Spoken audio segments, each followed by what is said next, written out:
2026-ലെ കേരള നിയമസഭാ തിരഞ്ഞെടുപ്പിൽ കേരളം ഉറ്റുനോക്കുന്ന ഏറ്റവും വലിയ പോരാട്ടം ബേപ്പൂരിലാണ്.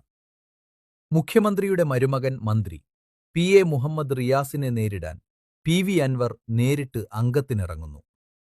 മരുമോനിസത്തിനും പിണറായിസത്തിനുമെതിരെയുള്ള പോരാട്ടമെന്നാണ് അൻവർ ഇതിനെ വിശേഷിപ്പിക്കുന്നത്. ഇടതുപക്ഷത്തിന്റെ ഉരുക്കുകോട്ടയായ ബേപ്പൂരിൽ കഴിഞ്ഞ തവണ 28,000-ന് മുകളിലായിരുന്നു റിയാസിന്റെ ഭൂരിപക്ഷം. എന്നാൽ സമീപകാലത്തെ വോട്ട് ചോർച്ച ഇടത് ക്യാമ്പിനെ ഇപ്പോൾ ആശങ്കയിലാക്കുന്നുണ്ട്. മുസ്ലിം ലീഗിന്റെ പരസ്യമായ പിന്തുണയും അൻവറിന്റെ അഗ്രസീവ് ശൈലിയും യു.ഡി.എഫ് വോട്ടർമാരെ ആവേശത്തിലാഴ്ത്തുന്നു.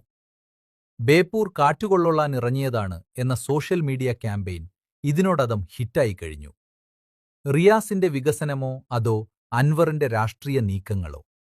കേരളമുറ്റുനോക്കുന്ന ഈ VIP പോരാട്ടത്തിൽ ആര് ജയിക്കും? നിങ്ങളുടെ പ്രവചനം താഴെ കമന്റ് ചെയ്യൂ. ചാനൽ സബ്സ്ക്രൈബ് ചെയ്യാൻ മറക്കരുത്.